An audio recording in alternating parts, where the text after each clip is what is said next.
Hello, we are the owners of this company. My name is Xavier, I'm Fisher.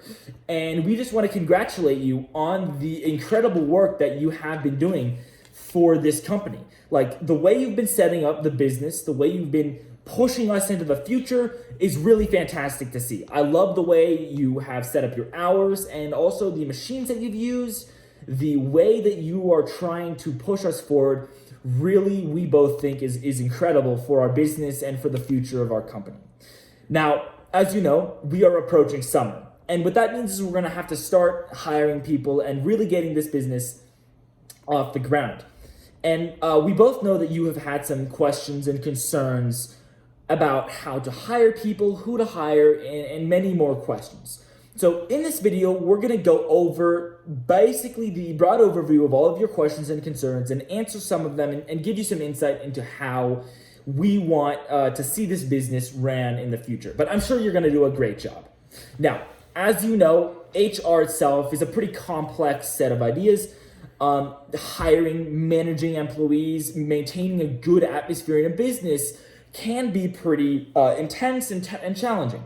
But from the work that you've done, we are both confident that you understand the nature of human resource management and you will be able to employ good strategies to help employees in the future, make the company itself better. So I am confident that you know the nature of HR.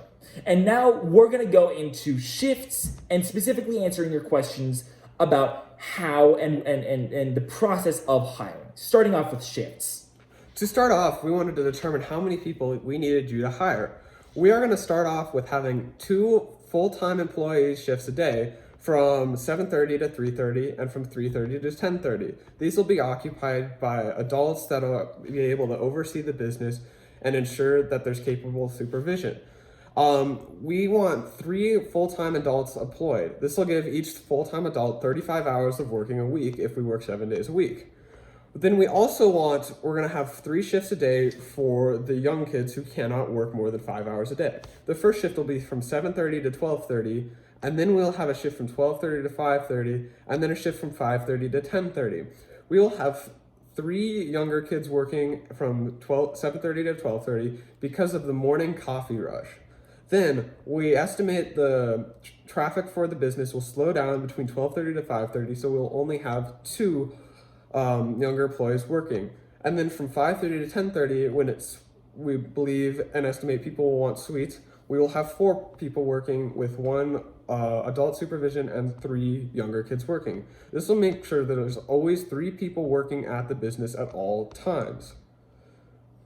So in total, we'll have 2 full-time employees and 8 part-time employees every single day. We want 30 people hired, just 25 to 30 people hired, just in case we need to cover people's shifts. This will also give us scheduling opportunities that allow for people to work 2 to 4 days a week. This ensures that we will always have somebody able to work and that there will not be a scheduling conflict if somebody needs to drop a shift or somebody wants more shifts. So now that we know what our hiring schedule is specifically, I'm going to dive into specifically who we need to hire. And this comes, this will be kind of our timeline for who to hire. We will want applications in by March 31st, 2 months before May 31st, our opening day. This ensures that we can properly scan every single employee resume and application to see specifically who we want to hire the best. And I'll get in a bit later into what we want out of those specific candidates. But as an overview, applications in by May 31st. We'll have the month of April to have interviews with these people, and lastly, May, in the later stages of May, we're gonna have employee trainings and all that good stuff, so that we can adequately make these employees do the best job that they can do on the job. So in terms of application screening, what do we want to see out of applicants? Well, this is the main thing we want to see to determine a good applicant from a bad applicant just looking at their screening. And these are these 3 things. We want experience, we want availability, and we want to see their academic honors and educational background. And to get into the nitty-gritty, we want their experience to to see if they actually know and if they have experienced this type of job before. If they have experienced this type of job before, they know what to expect and they'll need to be trained less and will be more inclined to be a better employee. So experience rates very highly on our kind of list of who to apply or who to get and who to not get. In addition to that, we also want them to be available. If they want our job, if they want our position, but they can only make 1 hour every 2 weeks, we're not going to hire this person because that's just another person to deal with that will not contribute to our business effort. So they have to be available and they have to be experienced. But the last thing, we need to know their education background. We need to know their academic honors, what the school they've been to, just to kind of get an educational background on these students. As a general rule, the higher your grades and the more academic honors you have, the more competency for work you will have, and therefore that kind of correlates to an in-work environment as well. So we want to see their education background. We want to see what they have experienced in their schooling to get the best applications and to screen them from everybody else. Now, along with that, interview questions are very specific as well, because once we have screened the applicants that we want, we're going to send them an email and we're going to go through email to kind of communicate and schedule an interview, communicate with them that we want to interview. And when we do interview, these are some questions that we will be asking them. First, we'll be asking them 2 scenario questions because these really determine their problem solving and their situational based ways of thinking. One of them will have like a daily interaction, and then another scenario will be a not so daily interaction that they will have to really think about what they need to do to keep integrity of the business and themselves and their coworkers. So these 2 scenarios will determine their real life problem solving based ways of thinking. But in addition to that, we'll ask, what are your passions and why are you interested in this business? Because one, we need to know, why they're interested. But in addition to that, we want to know how they think and how their minds work. And that's, I think, an important part is knowing the type of person you're working with, because you might have a whole bunch of employees, but if they don't work together well, then what's the point in having a business in the first place? So knowing who these people are is important in an interview. Adding on to what Xavier said about the interview questions, an example of one interview question that we might say for a scenario is we have an angry customer come in and be very demanding with you. He is frustrated when your work does not meet his expectations. How would you solve this? Or what could you do to de-escalate the situation and solve the problem?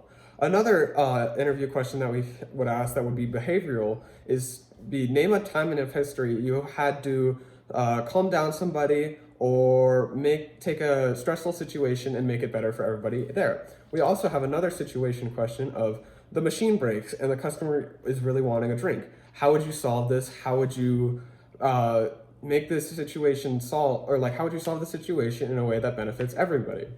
Next up, what we need for our new employees is training. We're going to start with about a month before having the new hires get a food certification certificate. This allows for legal use of food. There is a certification that's needed for the handling of food and the serving of food. This ensures that we're under the law and nothing illegal is happening. Next, we'll have our manager, make training videos on how to make each of the drinks and the sweets.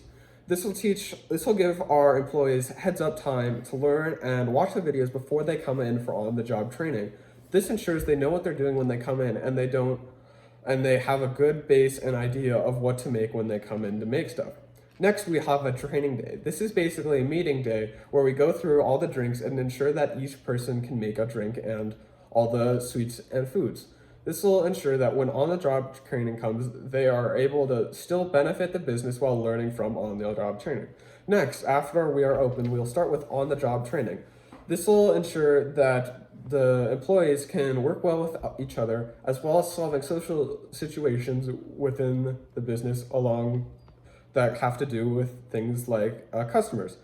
This also ensures that they know how to do all the different tasks in a stressful environment, such as working. After we have the training, we'll have different performance indicators that tells us how our employees are doing.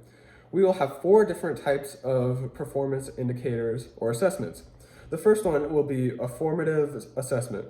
This one is going to be an ongoing assessment that lets the employee know how they're doing, what they could do better, and how what they're doing well. This will show the employee goals to improve on, as well as things that they should keep doing that are good. We will also have a summative assessment at the end of the year. This will be to determine how well the employee has been working throughout the year, and could also determine things such as bonus to keep employees coming back the years after. We will also have a assessment throughout the year that might be bi-weekly or bi-monthly. This will ensure that employees know that they are doing the best job they can, as well as having them identify stuff they could work on better as well. We will also have a 360 assessment. This will be our most informative assessment, as it will give us insight to how the other employees are working well with this employee. It'll also show if they think the employee is good at working or needs to improve on his work ethic.